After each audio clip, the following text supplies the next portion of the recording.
లకు ఊసే లేదు. ఇంకా విజయోత్సవాలు జరుపుతాము, మేమేందో సాధించినాము. ఏం సాధించిండ్రు? దేనికోసం?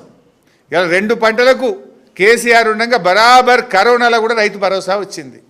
రేవంత్ రెడ్డి ప్రభుత్వం వచ్చినాక 2 పంటలకు రైతు భరోసా ఎగ్గొట్టిండ్రు. కౌలు రైతులకు రైతు భరోసా అని మోసం చేసిండ్రు. రైతు కూలీలకు ఆత్మీయ భరోసా అని చెప్పి పథకాన్ని ప్రారంభించినామని ఫుల్ పేజ్ యాడ్లు ఇచ్చిండ్రు.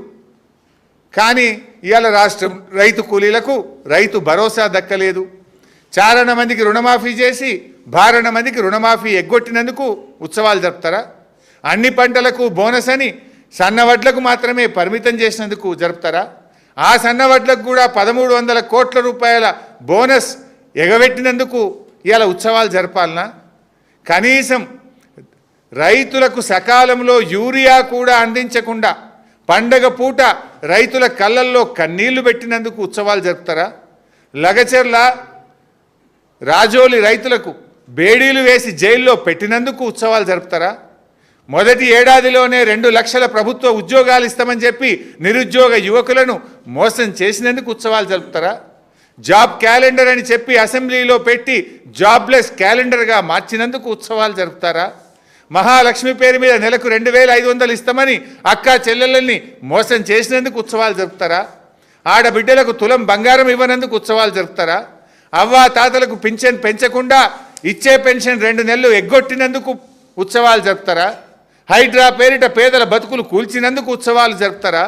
మూసీ సుందరీకరణ పేరుతో కమిషన్లు దండుకున్నందుకు ఉత్సవాలు జరుపుతారా? ఎందుకు ఉత్సవాలు జరుపుతావు రేవంత్ రెడ్డి గారు చెప్పును? ఇంకెంతకాలం మోసం చేస్తావు? ఇంకెంతకాలం ఈ రాష్ట్ర ప్రజల్ని మభ్యపెడతావు? 23 నెలల నీ పాలనలో రాష్ట్ర ప్రజల్ని అరిగోసబెట్టినవు, రైతుల్ని గోసబెట్టినవు, పేదల్ని గోసబెట్టినవు.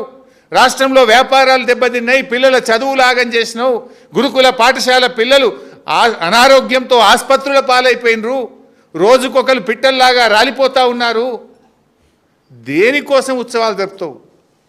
నువ్వు చేసింది ఏమైనా ఉన్నదా అని నేను అడుగుతా ఉన్నా. ఇవాళ ఇంకోటి ఏదో కొత్తగా హ్యామ్ మోడల్ అన్నాడు. నిన్న క్యాబినెట్లో చూస్తే హ్యామ్ మోడల్ ఏంటిది? 10,000 కోట్ల రూపాయలతోని కమిషన్లు దండుకునే కథ. ఈ హ్యామ్ మోడల్ ఏంది? రేపు వచ్చే 10 ఏళ్ల దాకా రాష్ట్ర ప్రజల మీద అప్పులు పెట్టే బాధ్యత.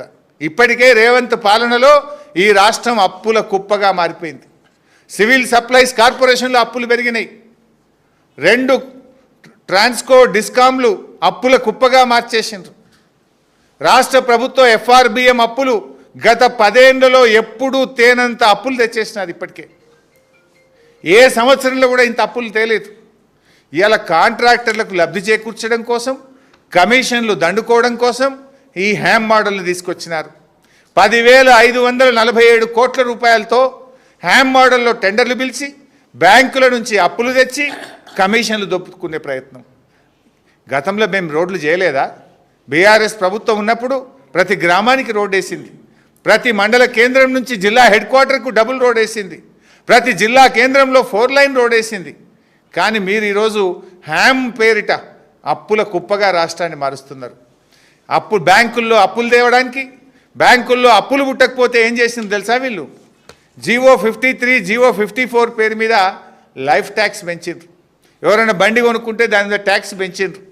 రిజిస్ట్రేషన్ ఫీజులు పెంచి ఇవాళ దాంతో మేము బ్యాంకులకు అప్పులు కడతామని బ్యాంకుల్లో అప్పులు పుట్టించే ప్రయత్నం చేస్తున్నారు. ఆ రోజు మేము అడిగితే మేము టోల్ ట్యాక్స్ పెట్టాం, ప్రజల మీద భారం వేయమన్నారు. టోల్ ట్యాక్స్ పెట్టలేదు. గరీబోడు మోటార్ సైకిల్ కొనుక్కుంటే 5,000 ట్యాక్స్ పెంచారు. ఎవరైనా లైసెన్స్ తీసుకుంటే ట్యాక్స్ పెంచిండ్రు. రిజిస్ట్రేషన్ ఫీజులు పెంచిండ్రు. అంటే ఇవాళ ట్యాక్సులు పెంచి దొడ్డిదారులో ఈ ట్యాక్సుల ద్వారా వచ్చే డబ్బును బ్యాంకులకు కడతామని చెప్పి ఇవాళ బ్యాంకుల్లో అప్పులు తెచ్చి 10,000 కోట్ల రూపాయలతో ఎస్టిమేట్ రేట్లు పెంచి టెండర్లు పిలిచి కమిషన్లు దండుకునేటువంటి ప్రయత్నానికి ఈ ప్రభుత్వం పాల్పడతా ఉంది. ఇదంతా కూడా అర్థమవుతా ఉంది. ఈ హ్యామ్ మోడల్ అనేది ఒక బోగస్.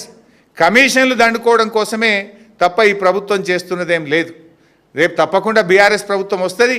దాని మీద కూడా మేము విచారణ జరుపుతాం. ఎవరైనా తప్పులు చేస్తే రికవరీ కూడా పెడతాం. కానీ ఇవాళ రాష్ట్రంలో అందరూ కూడా బాధపడతా ఉన్నారు.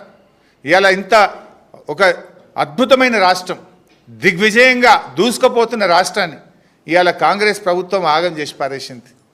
మంత్రులు క్యాబినెట్ ప్రజల కష్టాలను పట్టించుకోవాల్సింది పోయి ప్రజల గురించి ఆలోచించాల్సింది